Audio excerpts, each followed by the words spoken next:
के दर्शन करने के लिए गया तो उसकी बीमारी छूट जाती है, बीमारी से वो मुक्त हो जाता है, बीमारी उसकी दूर हो जाती है, उसका बुखार उतर जाता है। इसलिए हम लोग महात्माओं के पास जाते थे, कुछ औषधि ले आएंगे, कुछ दवा ले आएंगे, कुछ आशीर्वाद ले आएंगे, कुछ मिल जाएगा हमको और मिल करके हम लोग सबके सब अच्छे हो जाएंगे। तो हमने तो हमेशा लोगों को फायदा लाभ पहुंचाने की चेष्टा की है। और हमारे पास तो अधिकांश में किसान मजदूर जगह जगह देहातों में किसान मजदूर हैं। हमारे पास में शहर के आदमी बहुत कम हैं। ये आप समझ लो निश्चित कि जो लाख 2 लाख 4 लाख 5 लाख और 10 लाख आदमियों की रोज रोज जो भीड़ होती है वो सब किसान और मजदूर है। और हम किसान और मजदूरों को ही चाहते हैं, हमको धनी मानी नहीं चाहिए, हमको वो मतलब ये है कि बड़े बड़े पूंजीपति नहीं चाहिए। हमको तो यही चाहिए जिनके अंदर दर्द है, जिनको दुख है, जिनको तकलीफ है, जो बीमार है, जो परेशान है, जो कामी है, जो क्रोधी है, जो चोरी में फंस गए, जो डकैती डालते हैं, झूठ बोलते हैं, शराब पीते हैं, मांस खाते हैं। हमको तो बुरे आदमियों की जरूरत है, हम उनको ठीक कर लेंगे। ये तो ठीक अपने अपने करने का रास्ता है कि हम कैसे ठीक कर लेंगे। हमारे पास आ जाएंगे, हम कैसे ठीक करेंगे ये तो हमको मालूम, क्योंकि हमने करोड़ों आदमियों की शराब छुड़ा दी, मांस छुड़ा दिया, मछली छुड़ा दी, चोरी छुड़ा दी, लड़ाई झगड़ा छुड़ा दिया और भगवान के भजन पर लगा करके उनको ऐसे रास्ते पर लगा दिया कि अनपढ़ से अनपढ़ भी कोई किसान होगा उससे बड़े पढ़े लिखे बात नहीं कर सकते। इस तरह का नर नारियों को शिक्षा देकर के धीरे धीरे समझाकर ज्ञान की शिक्षा देकर रामायण की, भागवत की, गीता के दृष्टांत दे करके उनको और इस तरह से बनाया कि आप देखिए उनमें कितना प्रेम आ गया, कितने उनमें सत्यता आ गई, कितना उनमें आत्मविश्वास हो गया, कितने उनमें भगवान का विश्वास आ गया। ये कोई साधारण बात नहीं, मेहनत करने से सब कुछ होता है। तो आप लोग जो है वो सबके सब अच्छे रास्ते की तरफ चलो। गांव गांव के अंदर में आप लोग अपनी अपनी मीटिंगों को बना लो और ये आपस में बैठ करके तय करो कि भाई अभी तक तो आपने ये देख लिया सब कुछ कि शराब पीते थे, चोरी करते थे, मांस खाते थे, मछली खाते थे, लेकिन शराब कोई न पिए। एक ही काम हाथ में ले लो कि हम लोग आपस में भाई शराब पीना छोड़ दो, शराब बहुत खराब चीज है, बुद्धि को नष्ट करती की बेइज्जती करता है। इसलिए एक काम को अगर आप लोग उठा लें तो 10 आदमियों का, फिर 20 आदमियों का, महीने में 50 आदमियों का, साल में 100 आदमियों का, इस तरह से 4-5 साल के अंदर में एक बुराई आपके सामने दूर होती हुई जब दिखाई देगी तो आपके अंदर विवेक आएगा और आपके अंदर सत्यता आएगी, प्रेम आएगा। तो समाज का जो ढांचा बिगड़ गया घर घर में और गांव गांव में ये बनने लगेगा। तो गीता और रामायण को भी समझ जाओगे, फिर महात्माओं के धर्म उपदेश को भी समझ जाओगे। अगर ये जीवन ठीक कर लो तो चंद दिनों में भगवान को भी आप प्राप्त कर सकते हो, थोड़े दिनों में, महीनों में और वर्षों में। क्यों कि महात्मा आ जाएंगे, सीधा रास्ता आपको बताएंगे, जमीन तैयार रहेगी, हृदय रूपी जमीन आपकी जब शुद्ध पवित्र रहेगी, महात्मा फौरन रास्ता बताएंगे, आप उस रास्ते पर बैठ जाएंगे। 10 मिनट भी बैठो, आधा घंटा भी बैठो। मीराबाई कोई दिन भर तो नहीं बैठती थी, कबीरदास कोई दिन भर नहीं बैठते थे, धन्ना जाट थे वो दिन भर भगवान के भजन में नहीं बैठते थे, खेती भी करते थे, जानवरों को चारा भी देते थे, बाल बच्चों की सेवा भी करते थे और उसके बाद भगवान के भजन में बैठ गए, उन्होंने भगवान को पा लिया। तो कहने का मतलब है काम के वक्त काम करो, सेवा के वक्त सेवा करो, खाने के वक्त में खाना खाओ, सोने के वक्त में सो और भगवान के वक्त में भजन करो। ये नहीं कि 24 घंटे हमको एक ही काम करना है। इसीलिए तो महात्मा कहते हैं कि जिन लोगों ने ये कहा कि जंगल में छोड़ करके चले जाओ भगवान मिलेगा, उनको नहीं मिलेगा। घर में रह करके ही जंगल बना लो। ये सब मैं सेवा करता हूँ, मेरा कर्तव्य है। बच्चों की सेवा करता हूँ, स्त्री की सेवा करता हूँ, स्त्री पति की सेवा करता है, कोई भाई की सेवा करता है, कोई रिश्तेदार की सेवा करता है। ये मनुष्य का कर्तव्य है और उस कर्तव्य का करो पालन और उसके बाद समय बचा करके सुबह शाम जब भी मिल जाए तो भगवान का भजन करो। इसी गृहस्थ आश्रम को ही जंगल बना लो। यही खेती करते हुए, व्यवसाय करते हुए, नौकरी करते हुए, बच्चों की सेवा करते हुए, ये समझो हमारा कोई भी नहीं, हम तो अकेले आए थे और जब जाने लगेंगे तो अकेले चले जाएंगे। इसलिए अपने कर्तव्य का पालन करो, करने के बाद भगवान का भजन कर लो और छोड़ करके यहाँ से चल पाओ। तो ये जब महात्मा मिलेंगे तभी सच्ची शिक्षा आपको मिलेगी, नहीं तो आपको बहुत मुश्किल है मिलना। देखो ठहर जाओ थोड़ी देर के लिए, आप ये बत्ती बंद कर दो बच्चे, इस बत्ती को एक को बंद कर दो, इसको, ये मच्छर बहुत है। देखो अभी तो मैं आपको, देखो मैं तो आपका भला करूंगा किसी तरह से भी, चाहे आपको मिट्टी दे दूं, चाहे आपको बात सुना दूं, चाहे आपको आंख से देख लूं और चाहे आपको हाथ से छू लूं और चाहे आपको भगवान का भजन कराऊं, चाहे आपसे और कुछ कराऊं, लेकिन आपका लाभ मैं जरूर पहुंचाऊंगा। इसको कोई मुझे रोक नहीं सकता। चाहे आप बदनाम करो कि भगवान को नहीं मानते हैं, रामायण को नहीं मानते, गीता को नहीं मानते हैं, या गंगा को नहीं मानते हैं, जमुना को नहीं मानते हैं, आपके कहने से कुछ नहीं होगा। जिसको लाभ होगा दौड़ के आएगा, सीधी सादी बात। तो बाबा जी की बात तो ये सुनो कि मैं तो परमात्मा की प्राप्ति का ये सीधा सरल रास्ता बताता ही हूँ। जब तुमको कभी इच्छा हो भगवान के मिलने की, दिव्य नेत्र रामायण में लिखा हुआ है, दिव्य नेत्र गीता में लिखा हुआ, शिव नेत्र रामायण और गीता और भागवत में लिखा हुआ है, और शिव नेत्र वेदों में लिखा हुआ है। जब शिव नेत्र लिखा हुआ है कि मनुष्यों के पास है, तो तुम्हारे सबके पास में शिव नेत्र ज्ञान चक्षु दिव्य नेत्र है। शिव जी ने जिस तरह से, पार्वती ने जिस तरह से, और सीता ने जिस तरह से, और राधिका ने जिस तरह से, और कृष्ण भगवान ने और तुलसीदास ने जिस तरह से प्राप्त कर लिया उस भगवान को, उसी तरह से शिव नेत्र खोलकर, क्योंकि तुम्हारे सबके पास में शिव नेत्र तीसरा नेत्र है। दो आंखें तो बाहर से सबके पास है, और अंदर में तुम्हारे जो गुप्त तीसरा ज्ञान चक्षु दिव्य नेत्र सबके पास, और वो ज्ञान चक्षु दिव्य नेत्र तुम्हारा गंदा हो गया है। बाहर की आंखें जब गंदी हो जाती हैं तो बाहर से दिखाई नहीं देता है, बाहर की आंख साफ हो जाएगी, बाहर से दिखाई देने लगेगा।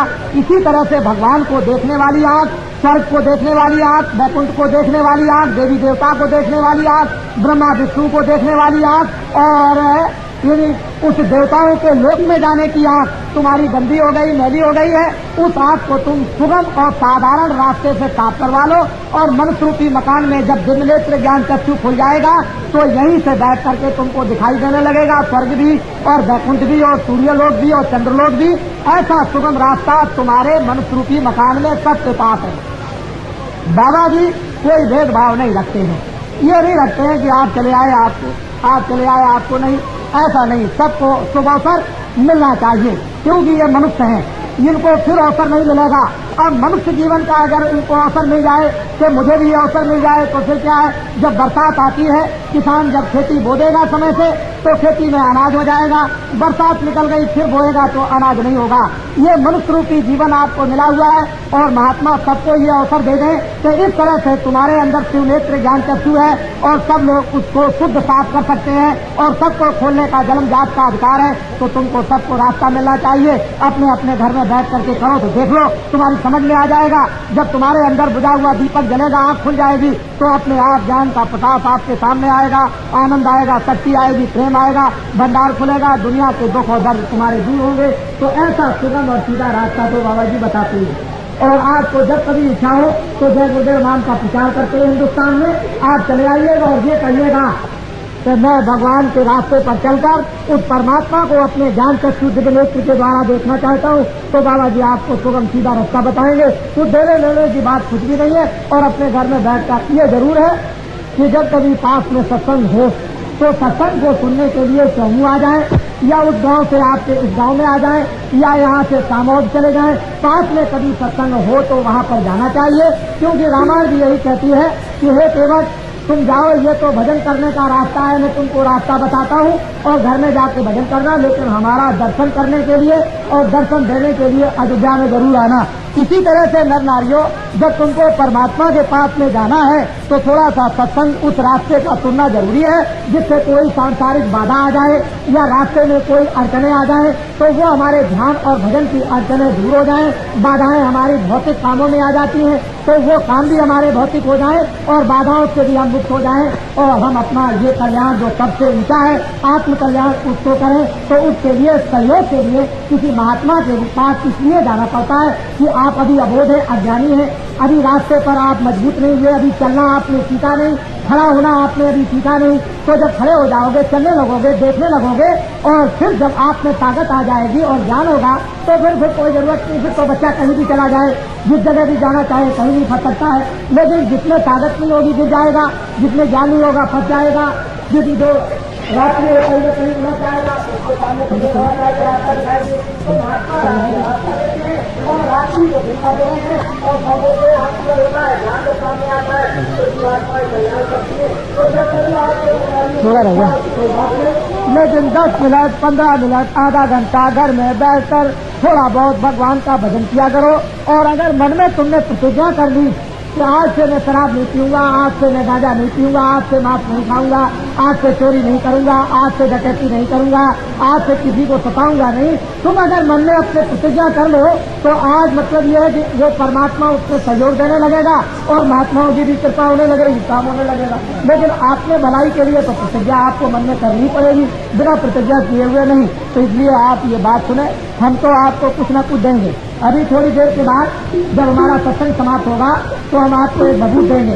आप पहले उससे परीक्षा कीजिए। जब भभूत से आपको परीक्षा होगी कि बाबा जी की बबूत से 1 आने हमको लाभ हुआ, 2 आने लाभ हुआ, कोई कहेगा 4 आने लाभ हुआ, कोई कहेगा 8 आने लाभ हुआ, कोई कहेगा 10 आने लाभ हुआ। ये तो आपको शारीरिक लाभ होगा, लेकिन आत्मिक लाभ तो आपको भजन करने से होगा। आत्मिक लाभ को मतलब ये जभी होगा जब रास्ता आपको मिल जाएगा और आप परमात्मा का आप भजन करने लगेंगे तभी होगा। और ये जो बाहर के लाभ हैं, जैसे डॉक्टर जब बीमारी लेकर जाते हो तो दवा दे दिया, अच्छे हो गए, लेकिन फिर बीमार पड़ोगे तो फिर आपको दवा खानी, फिर आप बीमार पड़ोगे, फिर दवा खानी, फिर अच्छे हो जाओगे, फिर बीमार पड़ोगे। तो महात्मा आपको कुछ ना कुछ बिना दवा के और बिना यानी किसी मुसीबत से आपको कुछ ना कुछ फायदा पहुंचाए। तो उसी तरह से हमको भी चाहिए कि अब रोग न बुलाएं, बीमारी को न आने दें, बीमारी को रोकें। किन कारणों से बीमारी आती है उसको आप सबको समझना चाहिए। तो बाबा जी बबूत की बात देंगे, भगवान के मिलने का रास्ता भी देंगे। अब आप एक किस्सा सुन लें, मुझसे कोई नाराज न हो, मैं एक सीधा साधा आदमी हूँ। वैसे लोग मुझे बहुत बदनाम करने की कोशिश करते हैं, सोचते हैं बाबा जी को बदनाम कर दिया जाए। बाबा जी ने तो कभी नाम बदला नहीं, बाबा जी का नाम तुलसीदास आश्रम मथुरा में मैंने तो कभी बदला नहीं। मैंने न कभी गांधी कहा और न मैंने कभी मोहम्मद कहा, न मैंने कभी राम कहा और न मैंने कभी कृष्ण कहा। मैं न भगवान बनता हूँ और न मैं महात्मा बनता हूँ, मैं तो आपका सेवक हूँ और बराबर सब जगह यही कहता रहता हूँ कि धोबी का काम करता हूँ और धोबी की सेवा सबसे छोटी होती है और वो गंदे कपड़े को साफ किया करता है और गंदा कपड़ा साफ करके दे देगा, तुमको प्रसन्नता होगी। तो बाबा जी भी इसी तरह से मन बुद्धि चित्त को धो करके जीवात्मा को धोते हैं, साफ करके देते हैं, फिर आप प्रसन्न होते हो, फायदा आपका होता है, आनंद आपको मिलता है, शांति आपको मिलती है, ज्ञान आपको मिलता है, शक्ति आपको मिलती है।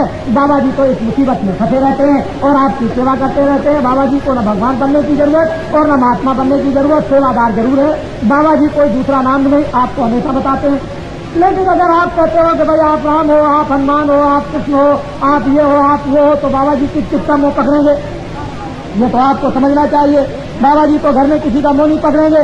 कौन किसको राम कहता है, कौन किसको हनुमान कहता है, कौन बालाजी कहता है और कौन क्या कहता है और कौन क्या कहता है, कौन चोर कहता है, कौन डकैत कहता है। बाबा जी किसका मुंह पकड़े? तो इसलिए बाबा जी का नाम लिया, बाबा जी का आश्रम मथुरा में है और बाबा जी भगवान के मिलने का सुगम रास्ता बतलाते हैं और ये गीता रामायण वेद पुराण साफ सनातन धर्म का प्रचार करते हैं। बाबा जी शराब और मांस मछली अंडा और ये चोरी चमारी छुड़ाते हैं। ऐसा काम सारे देश के अंदर घूम घूम करके कर रहे हैं। और देखो जब ये काम लोगों के सामने आ गया तो चारों तरफ व्यंजन में चर्चा हो गई। बाबा जी को तो हिंदुस्तान में कौन जय गुरुदेव नाम से नहीं जानता। आप कहीं भी जाए, काशी में जाओ, द्वारका में जाओ, बम्बई में जाओ, आप इधर चले जाओ, कश्मीर की तरफ चले जाओ, आप पूरब में कलकत्ते में जाओ, चारों तरफ जय गुरुदेव नाम से बाबा जी को जानते हैं। बाबा जी को जब जय गुरुदेव नाम से जानते हैं तो बाबा जी को और क्या करना।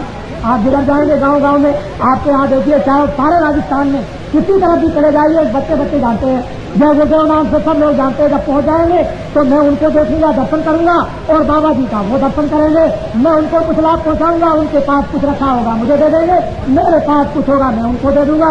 उनके पास क्या बुराई होगी, गंदगी होगी, मैं उनकी गंदगी को साफ करूंगा। मेरे पास अच्छाई होगी तो मैं उनको अच्छाई दूंगा।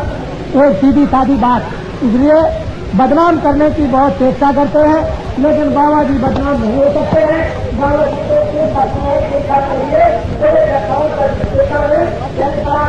रहते हैं और होते और काटते रहते हैं आपके लिए या तो सूली पे चलना पड़ा। और ये तो आपको मालूम है कि जब ऋषियों मुनियों ने बतलाया था कि कंस तुम्हारे पापों का घड़ा भर गया है तो तुम्हारी बहन से एक ऐसा पुत्र पैदा होगा जो तुमको मारेगा, तो कंस ने अपने बहन दामाई को जेल में बंद कर दिया और कृष्ण भगवान का जन्म तो जेल में हुआ था। ये तो आपको मालूम होना चाहिए। तो असली बात तो यह है कि जब ऐसे ऐसे देवताओं के लिए ऐसे कष्ट आए जिनको हम मंदिर बना करके पूजते हैं, जिनकी रामायण और गीता को हम पढ़ते हैं, उन लोगों को इतना कष्ट आया, तो अगर ऐसे समय पर हम लोगों को कष्ट आ जाए तो क्या बड़ी बात है। तो कष्ट को झेलेंगे, जो भी कष्ट आएगा इस दुख को दूर करने के लिए, कष्टों को दूर करने के लिए और धर्म को लाने के लिए, कर्म को लाने के लिए और सत्य को लाने के लिए और आत्म कल्याण के लिए जो भी कष्ट आएगा उस कष्ट को सहन करेंगे। उस कष्ट के लिए महात्माओं का तो वेशभूषा होता ही है। इसलिए आपको ये बात बड़ी समझनी चाहिए कि महात्मा किसके लिए होते हैं, आपके लिए। अगर आपको छोड़कर चले जाएं तो पहाड़िया की चोटी बैठ जाए, उनको क्या जरूरत है। वो तो वहाँ भी ये जो कुछ उनके भाग में वो वहाँ भी कपड़ा मिल जाएगा और एक सिस्टम मिल जाएगा और आराम से रहेंगे।